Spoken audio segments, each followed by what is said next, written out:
This video is sponsored by Manscaped. The holidays are here, which means it's time to give the gift of smooth. Whether you're shopping for your partner, your brother, or even yourself, Manscaped's Performance Package 5.0 Ultra is the ultimate upgrade because nothing says happy holidays like a perfectly groomed package. Head over to manscaped.com and join over 13 million men worldwide who trust Manscaped. Use offer code SKILLUP for 15% off your entire order. Click below to start saving or stick around to the end of the video to learn more. Soulframe is the latest project from Digital Extremes. This is the studio behind one of the best free-to-play games on the market, Warframe. That's a game that I admittedly haven't played actively for a few years now, since I've got too many other MMOs and MMO-light games keeping me busy, but I've always kept tabs on it because the ways in which Digital Extremes have continued to evolve that game alongside their community is honestly nothing short of remarkable. I'm also just more of a fantasy, swords and sorcery kind of guy, so when I heard that their next project, Soulframe, was going to be a fantasy game, I was like, hell yeah, let's go. Unfortunately though, I wasn't quite blown away by what I was seeing and hearing of Soulframe. I wasn't sure how to feel about the art style, the combat seemed pretty rough, I'd heard that it was currently buggy and light on content, but one of the biggest concerns I was seeing is this sentiment that Soulframe is going through a bit of an identity crisis, that it doesn't feel distinct enough from Warframe.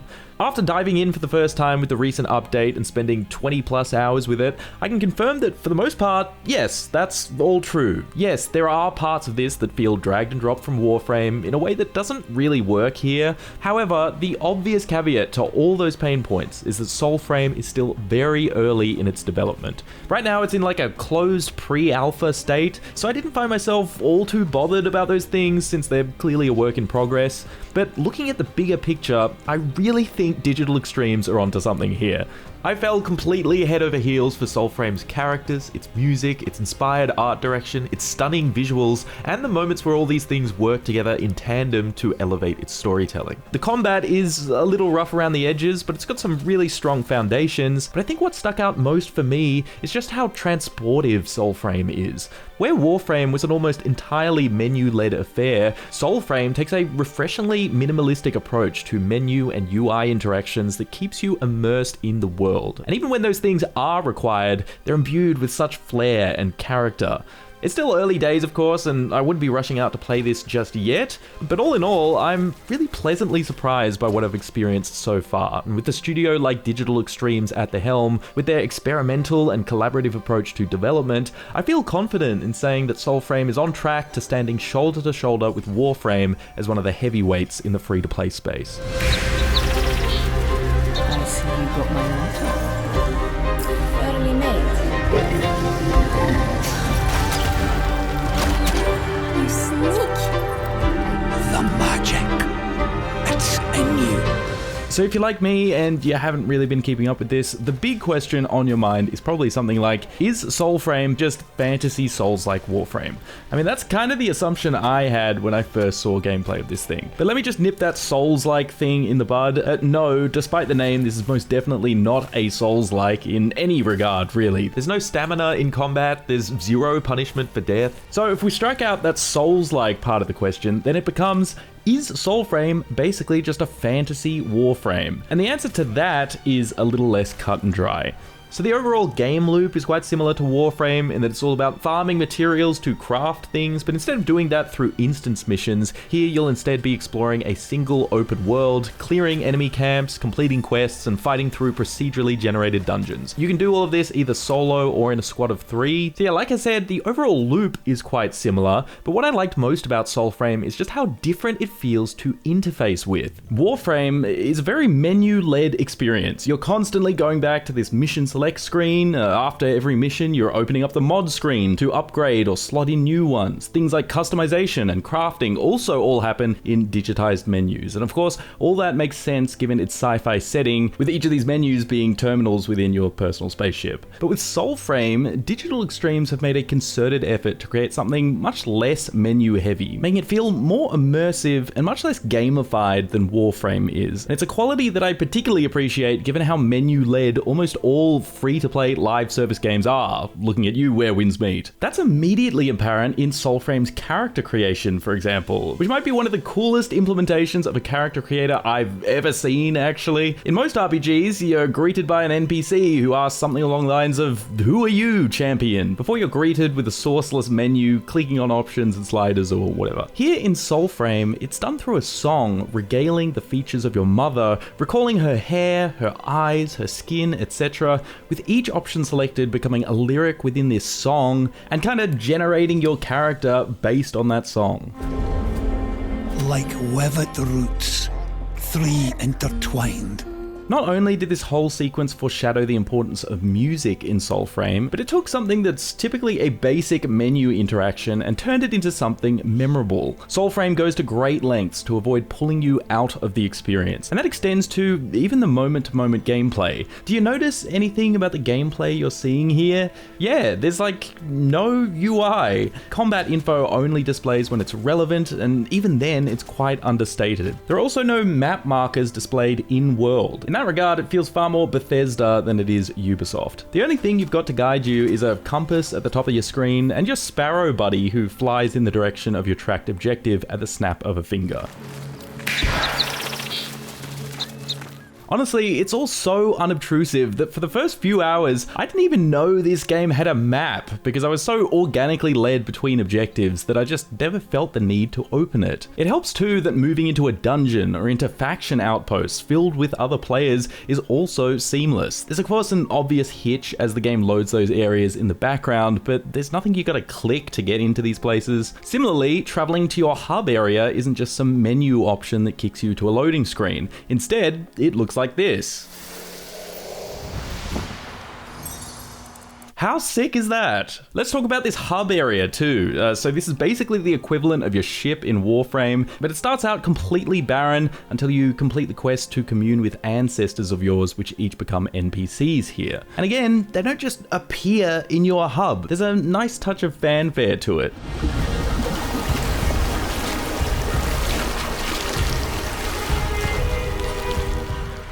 Furthermore, each of these NPCs are imbued with so much personality. Take the blacksmith, for example. She regularly remarks on how she feels herself unfit for the task, unable to live up to the legacy of her mentor, but craft enough things and she'll rank up, playing a nice little cutscene that shows her slowly building confidence. Stupid girl.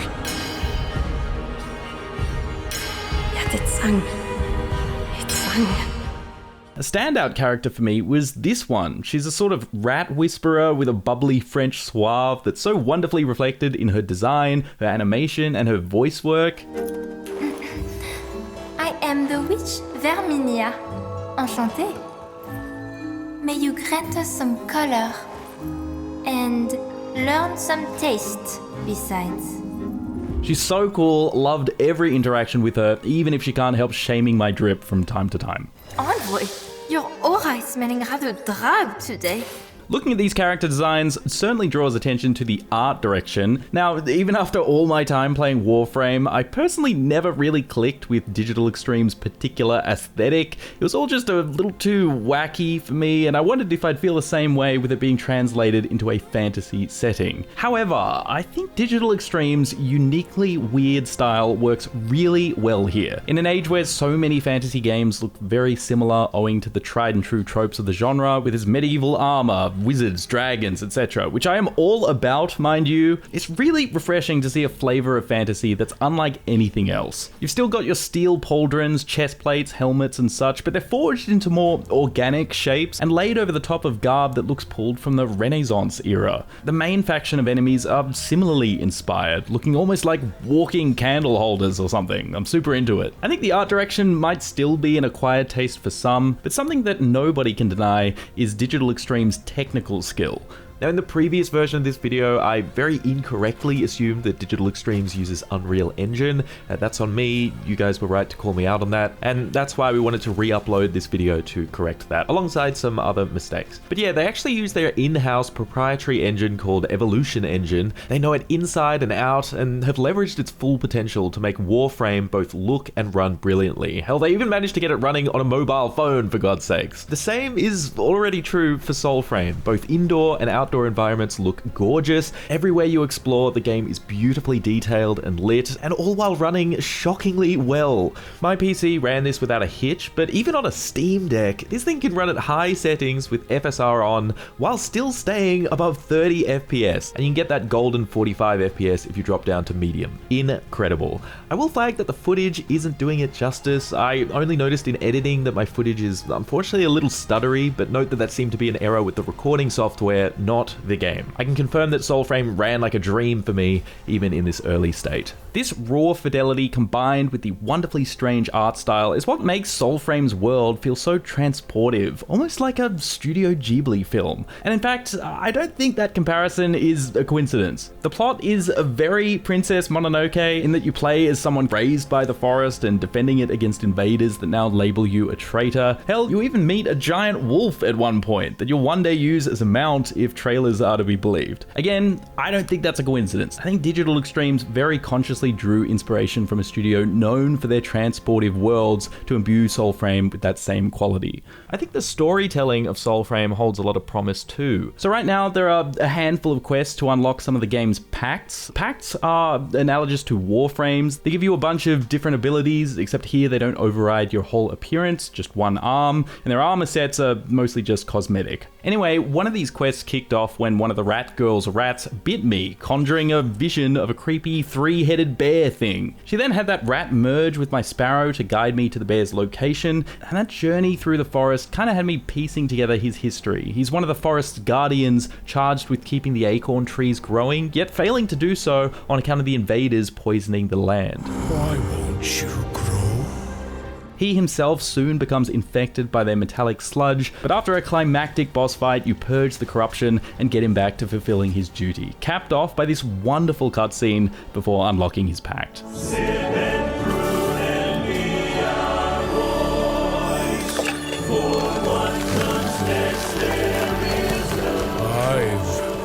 plenty new lives to tend. This wise elm be yours to fend. By the pact, Hallbearer. There aren't many quests like this in the current release, around just 3 or 4 all up, but in each of them, there's a moment like this, where the writing, art, cinematic direction, and absolutely S-tier music so beautifully harmonized together that I'd actually get goosebumps. I can't say there are many games that have managed to do that for me, yet Soulframe's already done it on multiple occasions, and I imagine that eventually this game will be filled with moments like this, and when that time comes, I think this is going to be something pretty special.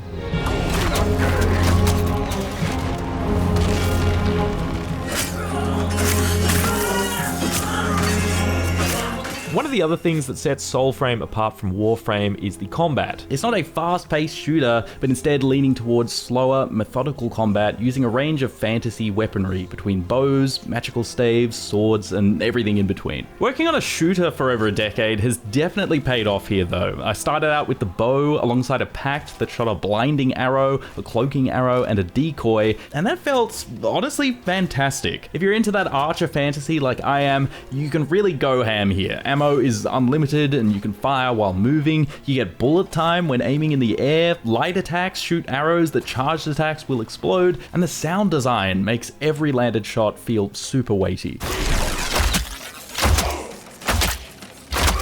And layered on top of those mechanics is a bit of that combat chess. You'll need to prioritize ranged enemies that'll pepper you from afar, as well as those that shield the others. Some of them lob grenades that you'll need to dodge quick smart. So yeah, playing a full ranged build, I was having a great time, and I was like, damn, the combat in this game is pretty good. But then I started playing around with the melee combat, and that's where the work in progress state of this game is kind of most evident. It feels a bit robotic due to the animations not having much follow through. There's apparently a perfect dodge mechanic, but the timing on that is a bit weird, though there is a parry that feels much easier to pull off, but I think it really needs some AoE stagger thing to prevent other enemies immediately interrupting you after the fact. So yeah, it's still a little rough around the edges, which is a shame since you'd imagine melee combat to be Soulframe's main focus, but I want to be clear that it's far from unsalvageable. The combat puzzle still holds strong, giving combat a great deal of strategy and dynamism, and again, attacks do feel impactful when they land, action, with enemies recoiling to each hit, and also fantastic sound design. Again, given how much Warframe has changed in this regard over the years, I have little doubt that Soulframe will see similarly drastic overhauls in the not too distant future. More disappointing, I think, is the severe lack of weapon identity, and this is where more of those Warframe elements come creeping in a way that does Soulframe no favors. For example, there's functionally no difference between two longswords. They all share the exact same moveset, including their heavy attack that feels like it should be a unique ability for each weapon. Like the heavy attack on my starter bow summoned a rain of arrows. That's neat, I thought. Wonder if another bow has like a single target focused ability, or something that would root enemies. But no, all the bows do that rain of arrows thing. And yeah, I mean, Warframe certainly has plenty of weapons that feel very similar and are mainly just XP fodder, but it's not as much of a problem there since you can stack mods to gnarly degrees. You're also literally flying through missions so fast that you don't really have time to stop and think, does this gun I made feel much different to the last one though? You can't as easily get away with that here in Soulframe with its slower paced, melee focused combat. There needs to be just a bit more to change things up outside of just the packed abilities. I get that it's maybe too tall a task to have distinct movesets for every weapon like FromSoft games or whatever, but at the very least, each weapon having a unique heavy attack would do wonders for weapon identity. Progression is another thing that feels too similar to Warframe for its own good. Yes, it does have some of its own ideas going on. With upgrades you can slot in like runes that give an elemental buff, and rescuing animals rewards you with their totems that you can slot into your weapons. These effects change based on the slot you put them in. But like Warframe, to get your weapon to maximum power, you've got to individually level them up.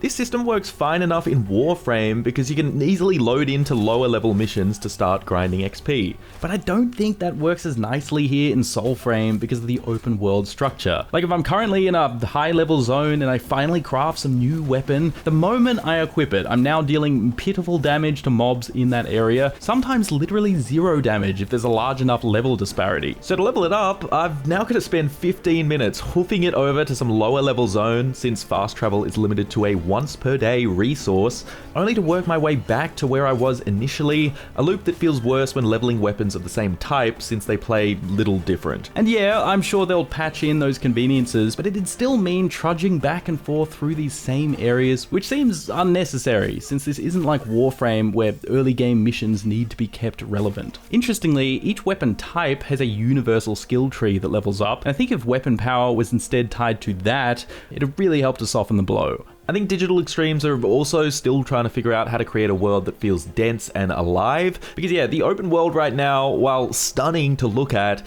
doesn't really have much going on. I mean, you've got enemy camps scattered around, as well as a handful of fortresses and bosses, but I didn't bump into much between those things outside of the faction missions, which take the form of very basic fetch quests. The notable thing missing are a lack of bespoke quests once you're done with the packed ones. Like there are small townships you'll come across, but they are completely empty. The few NPCs there serve no purpose but to stand around.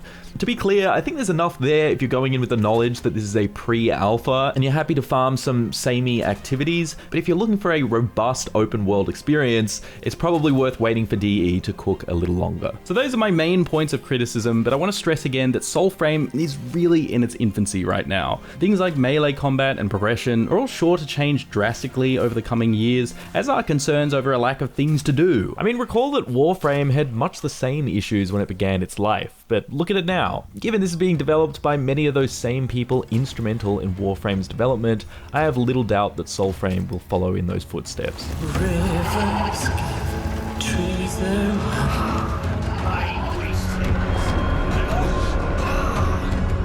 trees that see the very sight. I am damned. Eternal.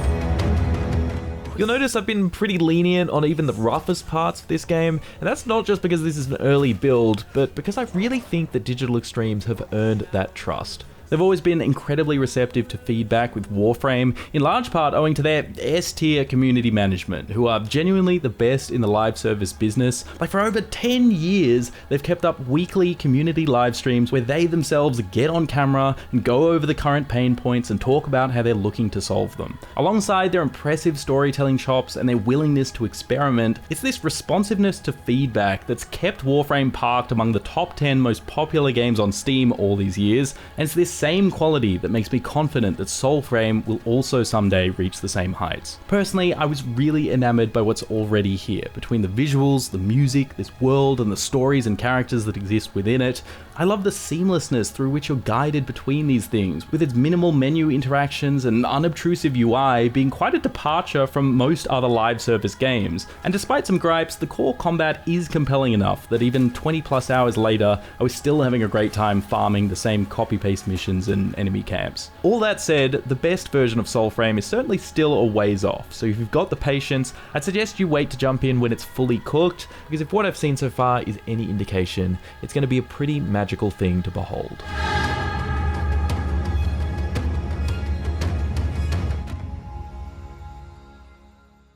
For the rest of the world, Christmas time means sub-zero temperatures, but down here in Australia, it's hot as hell. So we're doing our best to get our beach bods ready. Believe me, it's a pretty hopeless task for most of us, but we do our best. Enter Manscaped and their legendary Performance Package 5.0, the best kit money can buy when it comes to taking care both up here and down there. In the kit is the Lawnmower 5.0 Ultra, the most advanced ball trimmer in the history of the human species. Your body hair will tremble in fear at the sight of it, for it knows it cannot withstand the two interchangeable blades, one of them for skimming off the top and the new foil blade for a closer shave. The hair can try to run and hide, but it will not succeed, for the Lawnmower 5.0 Ultra features dual LED spotlights to provide contrast on multiple skin tones. With that sort of illumination, there is nowhere for your wayward hairs to hide. That's not all, since the Lawnmower 5.0 Ultra also features 3 length setting combs, plus it's waterproof, making it safe to use in the shower and very easy to clean. The Performance Package 5.0 also includes the nose and hair trimming Weed Whacker 2.0, the Crop Soother Aftershave Lotion, as well as the Crop Preserver Anti-Chafe Ball Deodorant. Once they touch your sack, you'll never go back. Hell, Manscaped are feeling generous this holiday season, so right now, if you grab the Performance Pack 5.0 Ultra, you'll also get some Manscaped boxers, very comfy, as well as the Shed 2.0 travel bag. Obviously, this is a great gift for your bro, your mate, or even your dad, if you have that kind of relationship. I don't know. Most men would do well to take better care down there, and so if you want to hook a brother up, or maybe even spoil yourself, then visit manscaped.com/skillup and use offer code SKILLUP for 15% off your order. That's manscaped.com/skillup, offer code SKILLUP for 15% off. Thanks Manscaped for sponsoring the video, and thank you for watching it.